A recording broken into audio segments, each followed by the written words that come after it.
আপনি কোথায় যাবেন? আমি যাবো ফুলপুর। ফুলপুর। কত টাকা ভাড়া দিয়েছেন? 500 টাকা। 500 টাকা। ফুলপুর কত টাকা ভাড়া দিয়েছেন? 500 টাকা। 500 টাকা। বেশি নেয়নি তো? ঈদের সময় ইউজুয়ালি বেশি নেয় এমন প্রবণতা দেখা যায়। ও দুইজনে 1000 টাকা। এই বছরে নাই, এই বছরে না, আগে এই বছরে কোনো কমপ্লেন নেই। ঠিক আছে। এই ভাড়ার অতিরিক্ত যদি প্রমাণ পাওয়া যায় নেওয়ার, সেক্ষেত্রে ভোক্তা অধিদপ্তরে লিখিত অভিযোগ দিলেই ব্যবস্থা নেওয়া হবে। এই জন্য আমরা তদারকিমূলক যে কার্যক্রম সেটি আমরা অব্যাহত রেখেছি। ঈদের আগ দিন পর্যন্ত আমাদের এই কার্যক্রম চলমান থাকবে। থামেন। ভালো আছেন? হ্যাঁ জি স্যার। এই টিকিট কোথাকার এটা? এটা হলো নেত্রকোনা শাহজালাল রব এন্টারপ্রাইজ। রব। জি জি। কত করে ভাড়া এখান থেকে নেত্রকোনা? 400 টাকা স্যার। কত করে নিয়েছেন? 400। আচ্ছা, খুব একজন প্যাসেঞ্জার আছেন এখানে? কি আছেন? আচ্ছা, ভালো আছেন? আপনারা কোথায় যাবেন? নেত্রকোনা। কত টাকা ভাড়া চাই? 400 টাকা। আগে কত দিতেন? ঠিক আছে, ভাড়া বেশি নেওয়ার কোনো অভিযোগ নাই। 400 নিচ্ছে। ঠিক আছে, থ্যাংক ইউ। G sir. ভালো থাকেন। দয়া করে নিবেন না। না শাহজালাল এটা আপনার কল্যাণ, শুনেন, আপনার কল্যাণের জন্য আপনি নিতে পারেন, কোনো সমস্যা নেই। সমস্যা হবে ঈদের পরে। কি সমস্যা হবে? প্রত্যেকটা অভিযোগের কারণে আপনার 50,000 অর্থদণ্ড হবে। আপনি দিবেন 400, 500, 1000 টাকা বেশি, দণ্ড দিবেন 50,000। তাহলে কত লস হলো?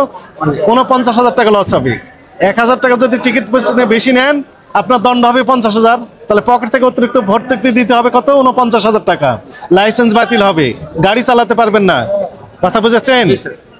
ভয়াবহ বিপর্যয়ের ভিতর পড়ে যাবেন। এগুলো দয়া করে করবেন না। না, এটা করবোই না এবার ইনশাআল্লাহ। ঠিক আছে। শাহজালাল সব চলে গেছে স্যার। শাহজালাল হোক আর অন্য জালাল হোক, কেউ করবেন না। ঠিক আছে। ঠিক আছে। হ্যাঁ,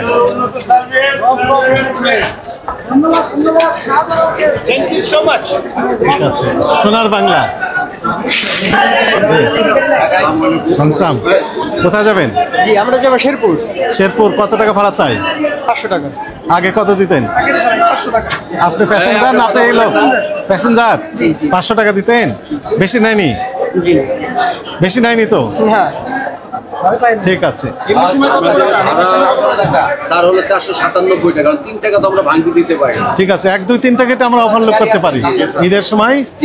1, 2, 3 টাকা যে ভাঙতে দিতে পারছে না 3 টাকা, এটা আইন অনুযায়ী ইনার পক্ষে যায়। তারপরে এটা আমরা ওভারলোড করলাম। কিন্তু খবরদার ভুল করে বেশি নেবেন না, ভুল করে কম নেবেন। জি, আপনি গাড়ি থেকে আমরা যাত্রী যারা টিকিট বিক্রি করছে জিজ্ঞেস করতে পারেন 500 টাকা। না, ঠিক আছে, এই যে প্রমাণক পেলাম, বেশি নেয়নি। ঠিক আছে।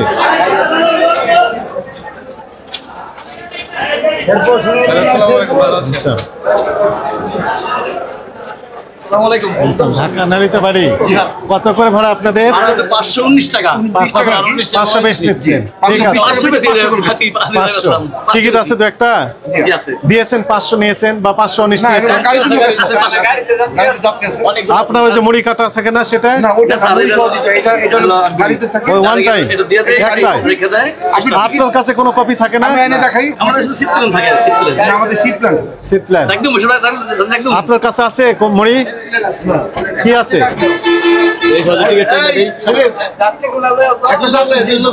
কোথায়? গাড়িতে আছে? গাড়িতে উঠেছে? চলেন দেখি, গাড়িতে দেখি। কোন গাড়ি? কোন গাড়ি আপনার?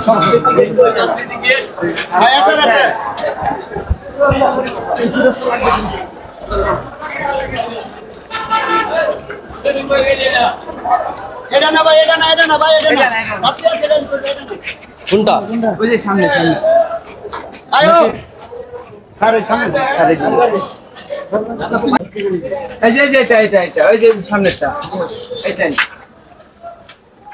এইটা আমার যাত্রী আছে 6-7 জন, দেখেন। ভালো আছেন?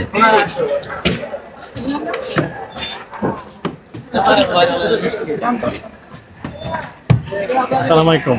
ভালো আছেন? কোথায় যাবেন আপনি? নালিতাবাড়ি স্যার। নালিতাবাড়ি।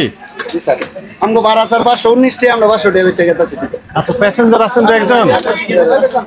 জি, আপনি না, আপনি না, আপনি এখানে। আসসালামু আলাইকুম। ভালো আছেন? আপনি কোথায় যাবেন? স্যার আমি যাবো ফুলপুর। ফুলপুর। কত টাকা ভাড়া দিয়েছেন? 500 টাকা। 500 টাকা। আগে কত দিতেন? আগে এরকম সব নিশ্চিত ছিল না, নির্দিষ্ট ছিল না। না রাস্তা থেকে উঠলে বিআরটি নির্ধারিত ভাড়া কত আপনি জানেন? কত টাকা? 519 টাকা। 519 টাকা। তো আপনার কাছে নিয়েছে কত টাকা? 500 টাকা। তাহলে বেশি নেয়নি। আপনি সন্তুষ্ট? ঠিক আছে, থ্যাংক ইউ। আপনি কোথায় যাবেন? ফুলপুর। ফুলপুর। কত টাকা ভাড়া দিয়েছেন? 500 টাকা করে। 500 টাকা, বেশি নেয়নি তো? না বেশি না। টিকিট টাকা দেন। না না, ঠিক আছে। ঈদের সময় ইউজুয়ালি বেশি নেয় এমন প্রবণতা দেখা যায়, কিছু নাই। তবে এখানে এরকম কিছু নাই। দুইজনে 1000 টাকা। এই বছরে নাই। এই বছরে না, আগে এই বছরে কোনো কমপ্লেন নেই, আগে ঠিক আছে। আগে 800 এক সিটের জন্য জি স্যার। 2 সিটে 2000 টাকা 1800 টাকা দাম। নিত, কিন্তু এবারে 500 টাকাই নিয়েছে। 500 টাকা দিয়ে 1000। ঠিক আছে, থ্যাংক ইউ। ভালো থাকবেন জি। সাবধানে চালাবেন। একটা মেসেজ আমি দিতে চাই, সেটি হচ্ছে যে কোনো যাত্রী কোনো বাস কাউন্টার থেকে যদি অতিরিক্ত ভাড়া নেওয়ার প্রমাণ থাকে বা তার কাছে নেওয়া হয়, 30 দিনের মধ্যে 4টে ভোক্তা অধিকার সমিতি দপ্তরের যে সফটওয়্যার রয়েছে www.dncrp.com, এখানে প্রমাণক অভিযোগ দায়েরের ব্যবস্থা রয়েছে। অভিযোগ দায়ের করলে আইনগত ব্যবস্থা দেওয়া যাবে। Thank you. অনেক সময় ক্রেতাদের সাথে প্রমাণ হয় না, মানে কাউন্টারে গেলে ভাড়া লিখে দেয় ঠিক, কিন্তু ভাড়া নাই বেশি তাদের কাছে। ভোক্তাদের এই বিষয়ে সচেতন থাকতে ওই হবে। যে অডিও ভিডিও যে কোনো ভাবে এবার এবারে যে বাড়তি ভাড়া আদায় মানে এই জিনিসটা কতটুকু দেখতেছে, মানে আগে তুলনায় কম ছিল না? না না, এবারে একটা খুশির খবর হচ্ছে যে এ পর্যন্ত আমরা যে আমাদের অন্যান্য সহকর্মী ঢাকা মহানগরীর যে অন্যান্য বাস টার্মিনালগুলো আছে সেগুলোতেই পরিদর্শনে গিয়েছেন, এবং আমাদের কাছে এ পর্যন্ত কোনো রকমের অভিযোগ আমরা পাইনি, কোনো ভোক্তা আমাদের কাছে অভিযোগ দেননি। এমনকি আমরা বিভিন্ন বাসের ভিতরে উঠে গিয়েছি, সেখানে প্যাসেঞ্জারদেরকে জিজ্ঞেস করেছি যে আসলে অতিরিক্ত ভাড়া নেওয়া হচ্ছে কিনা। তারা বলেছেন যে না, আগের যে ভাড়া ঠিক সেই ভাড়াই নেওয়া হচ্ছে। ফলে এ পর্যন্ত দৃশ্যত কোনো রকমের অভিযোগ আমাদের কাছে নেই। তারপর আমরা সুমোটোভাবে প্যাসেঞ্জারদের কথা চিন্তা করে, ধর্মক মানুষের কথা চিন্তা করে তারা যেন স্বাচ্ছন্দ্যে নির্ধারিত বিআরটিএ কর্তৃক নির্ধারিত যে ভাড়া, সেই ভাড়াই যেন তারা বাসায় পৌঁছতে পারে নিরাপদে। এই জন্য আমরা তদারকিমূলক যে কার্যক্রম সেটি আমরা অব্যাহত রেখেছি। ঈদের আগদিন পর্যন্ত আমাদের এই কার্যক্রম চলমান থাকবে। Thank you. অনেকে ভাইয়া অনেক অনেক অনেক জনগণ অনেকে বলে যে আমরা শুনি আর কি সবার কাছে যে পুরো বছর জুড়ে যদি আপনাদের এই কার্যক্রম থাকে তাহলে হয়তো সবার একটু ভোগান্তি কম, সেটা মার্কেটের ক্ষেত্রে হোক বা এই বাজার মূল্যের ক্ষেত্রে হোক, বা এই যে মানে বাস কাউন্টারে যে ভাড়ার ব্যাপারে এমন কি কোনো কার্যক্রম আমরা নেক্সট দেখবো? আপনারা জানেন যে জাতীয় ভোক্তা অধিকার সনদি দপ্তর সারা বছর all the year round, even শুক্রবার শনিবার ছুটির দিন সহ এই কার্যক্রমগুলো পরিচালনা করে, তদারকিমূলক কার্যক্রম পরিচালনা করে জনস্বার্থে। এদের একটা লোকবলের একটা কনস্ট্যান্ট সীমাবদ্ধতা রয়েছে। জেলা পর্যায়ে একজন কর্মকর্তার একজন স্টাফ, কোনো কোনো জেলায় সেই স্টাফ আমাদের নেই। তারপরও আমরা জনস্বার্থে কাজগুলো পরিচালনা করছি। আর এই রমজানে যেহেতু চাহিদা বেড়ে যায়, এখানে প্রতারণা অনেক রকমের বেড়ে যায়, এই কারণে হেডকোয়ার্টার এবং বিভাগীয় কার্যালয়ের যত কর্মকর্তা আছে সবাইকে ডিজি স্যার মাঠে নামিয়ে দিয়েছেন, বাজারে নামিয়ে দিয়েছেন। এখন জানেন যে 13টা টিম কাজ করছে, সারা বছর জন্য 4-5টা টিম কাজ করে, কিন্তু রমজানে 13টি টিম, সর্বোচ্চ টিম বের করা হয়েছে ঢাকা মহানগরে। তো আসলে লোকবল দরকার, এই বিষয়ে আমাদের অধিদপ্তর কাজ করছে। আশা করি পরবর্তীতে আমাদের লোকবল যদি বেড়ে যায় তাহলে আমাদের টিমের সঙ্গে আরো বাড়ানো সম্ভব হবে, জনগণ উপকৃত হবে। Thank you. ওই সময় সাউন্ডটা শোনা যায় না, আরো একবার অ্যানাউন্সমেন্টটা করে দেন বাসের টিকিটের ব্যাপারে যদি কারো অভিযোগ থাকে। না না, সেটি আমরা বলেন। সেটা হচ্ছে যে উত্তরবঙ্গের গাড়ির যে কাউন্টারগুলো আছে সেগুলোতে যাওয়ার পর বলা হয় টিকিট নেই, তারা অনলাইনে কাটতে হবে। যখন সহজ.কমে যাওয়া হয় তখন প্রত্যেকটা টিকিটের প্রাইস 1150 টাকার উপরে, যেটা হচ্ছে সাধারণ সময়ে 850 থেকে 950 থাকে। এই বিষয়ে আসলে ভোক্তা অধিদপ্তর কি বলবে? ভোক্তা অধিদপ্তরের বক্তব্য স্পষ্ট, সেটি হচ্ছে Bangladesh road and transport authority, BRTA, road transport authority যেটি রয়েছে তারা একটা ভাড়া নির্ধারণ করে দিয়েছে। এই ভাড়ার অতিরিক্ত যদি প্রমাণ পাওয়া যায় নেওয়ার, সেক্ষেত্রে ভোক্তা অধিদপ্তরে লিখিত অভিযোগ দিলেই ব্যবস্থা নেওয়া হবে।